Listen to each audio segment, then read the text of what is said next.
আমরা তো আমাদের ছেলে মেয়ের বিবাহ দিতেই চাই না। আমরা বলি আমাদের ছেলে মেয়েরা আগে নিজের পায়ে দাঁড়াক, আগে নিজে কামাই রোজগার করুক, তারপরে আমার সন্তানদেরকে আমরা বিবাহ দিব। আচ্ছা বলেন তো ভাই, আমাদের সন্তানেরা কার পায়ে দাঁড়িয়ে আছে? নিজের পায়েই তারা দাঁড়িয়ে আছে। তারপর আমরা বলি যে আমাদের সন্তানরা আগে নিজের পায়ে দাঁড়িয়ে থাকুক, এরপরে আমরা বিবাহ দিব। অথচ আল্লাহ রসুল সাল্লাল্লাহু আলাইহি ওয়াসাল্লাম বিবাহ সম্পর্কে কি বলেছেন? মেশকাত শরীফের 2947 নম্বর হাদিস। আল্লাহ রসুল সাল্লাল্লাহু আলাইহি ওয়াসাল্লাম এই হাদিস শরীফের ভিতরে বলেন, আব্দুল্লাহ ইবনে মাসউদ রাদিয়াল্লাহু তাআলা আনহু قال قال رسول الله صلى الله عليه وسلم। আব্দুল্লাহ ইবনে মাসউদ রাদিয়াল্লাহু তাআলা আনহু থেকে বর্ণিত, রাসূলুল্লাহ সাল্লাল্লাহু আলাইহি ওয়াসাল্লাম বলিয়াছেন, ইয়া মাশারুশ শাবাব। আল্লাহ রাসূল সাল্লাল্লাহু আলাইহি ওয়াসাল্লাম যুবকদেরকে ডেকে ডেকে বলতেছেন, ইয়া মাশারুশ শাবাব, হে যুবকের দলেরা, হে যুবকের দলেরা, বা হে যুবক, পৃথিবীর সমস্ত যুবকবাসীরা তোমরা শোনো, মানিস্তাতা মিনকুমুল বাআতা ফালিয়াতাজাওয়াজ। তোমাদের ভেতরে যাদের বিয়ে করার সামর্থ্য হয়েছে তারা যেন এক্ষুনি তাড়াতাড়ি বিয়ে করে ফেলায়। আল্লাহ রাসূল সাল্লাল্লাহু আলাইহি সাল্লাম কি বলতেছে? ইয়া মাশারুশ শাবাব, হে যুবকের দলেরা, হে যুবকেরা, তোমাদের ভেতরে মানিস্তাতা মিনকুম, তোমাদের ভেতরে যাদের বিয়ে করার সামর্থ্য হয়েছে, আল বাআতা ফালিয়াতাজাওয়াজ, তাহলে তোমরা তাড়াতাড়ি বিয়ে করে ফেলাও। এরপরে আল্লাহ রাসূল সাল্লাল্লাহু আলাইহি সাল্লাম বলেন, ফা ইন্নাহু আগাদ্দু লিল বাসরি, কারণ বিয়ে করার মাধ্যমে আল্লাহ তাআলা চক্ষুকে শীতল করে দেয়, অর্থাৎ চোখের হেফাজত হয়। চোখের যত গুনাহ আছে এই সমস্ত গুনার হাত থেকে ওই যুবক ভাইটা বেঁচে থাকে। কারণ আল্লাহ রাসূল সাল্লাল্লাহু আলাইহি ওয়াসাল্লাম যেহেতু বলেছেন যে চক্ষু দ্বারা অনেক গুনাহ হয়। হাদিস শরীফের ভিতরে আসছে, আমাদের জিন্দেগির ভেতরে যত গুনাহ আছে অধিকাংশ গুনাহ আমাদের চক্ষুর দ্বারা হয়। চোখের দ্বারা আমরা বেশি গুনাহ করে থাকি। রাস্তাঘাটে যখন আমরা ছেলে মানুষেরা ঘোরাফেরা করি, তখন মেয়েরা রাস্তাঘাটে চলাফেরা করে, বাজারে চলাফেরা করে, এগুলো আমাদের চোখের ভেতরে পড়ে, আমাদের জিনার গুনাহ হয়। কারণ হাদিস শরীফের ভিতরে আসছে, শুধু অবৈধভাবে একটা মেয়ের সাথে মিলামিশা করলেই জিনার গুনাহ হয় না, চোখেরও জিনার গুনাহ আছে। চোখ দ্বারা আপনি একটা খারাপ জিনিসের দিকে তাকাবেন, একটা খারাপ মেয়ের দিকে তাকাবেন, বা একটা ভালো মেয়ের দিকে তাকিয়ে আপনি অন্তরের ভিতরে খারাপ ধারণা করবেন, আপনার চোখের জিনা হয়ে যাবে। এই চোখের জিনা বা চোখের গুনাহ থেকে বাঁচতে হলে আল্লাহ রাসূল সাল্লাল্লাহু আলাইহি সাল্লাম বিবাহ করতে বলেছেন।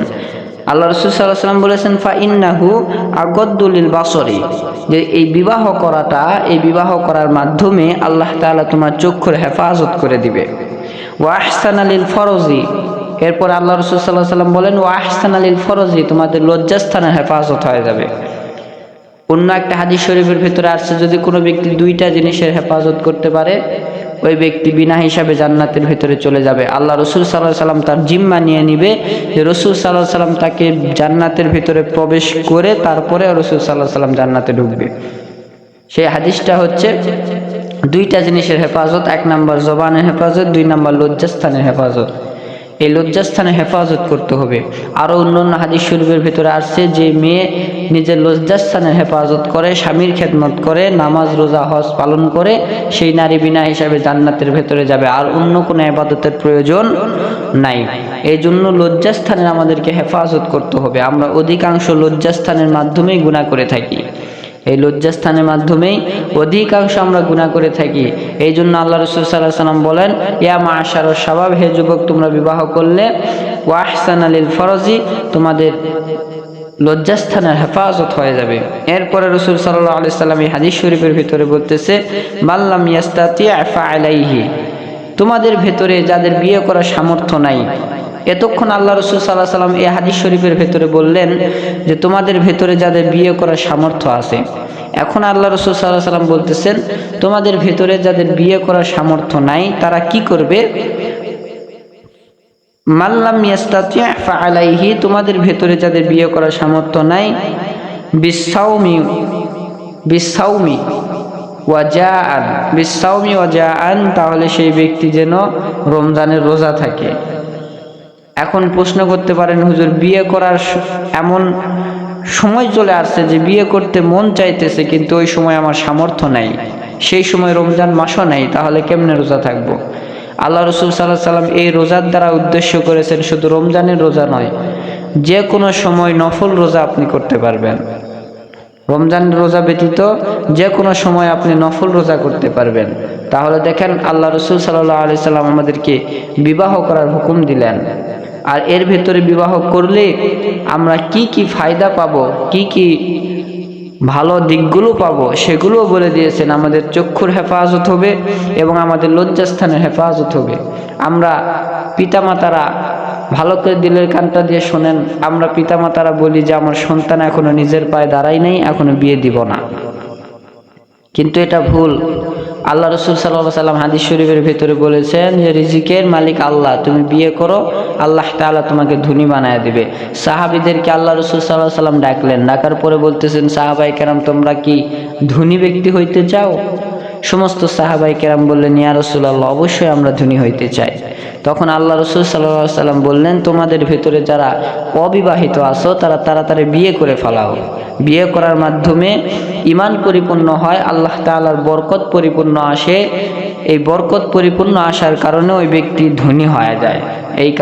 এই কারণে সম্মানিত যুবক ভাইয়েরা, আমার বন্ধুগণ, আমরা তাড়াতাড়ি বিয়ে করার একটা পরিকল্পনা করব, বিয়ে করার আঞ্জাম করে নেব, ব্যবস্থা করে নেব যাদের সামর্থ্য আছে। আর যাদের এরকম ঘর বাড়ি কোনো কিছুই নাই, বউকে কোথায় রাখবে, স্ত্রীকে কোথায় রাখবে, স্ত্রীকে খাবার দিবে কেমনে, সামর্থ্য নাই বলতে এরকম নয় যে আপনার সুন্দর ঘর বাড়ি আছে, কামাই রোজগার আছে, টাকা পয়সা আছে, তারপরও আপনি বলতেছেন যে আমি নিজের পায়ে দাঁড়াই, আমার সামর্থ্য হয় নাই, এটা বললে চলবে না।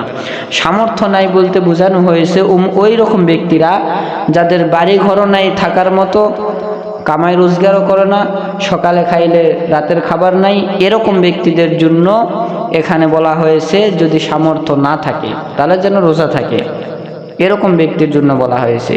অথবা নিজের দেহের চাহিদা মেটানোর জন্য বা নিজের শরীরের কোনো একটা অঙ্গ প্রত্যঙ্গের অক্ষমতা রয়েছে, এরকম যদি কোনো যুবক হয় তাহলে সে যেন রমজানের রোজা থাকে, বিয়ে যেন না করে, এদের কথা বলা হয়েছে। কিন্তু আপনার সামর্থ্য থাকার পরেও আপনি বলবেন যে আমার সামর্থ্য নাই, আমি বিয়ে করব না, এটা কখনোই করা যাবে না। আল্লাহ রাসূল সাল্লাল্লাহু আলাইহি সাল্লাম বিয়ে করার হুকুম দিয়েছেন।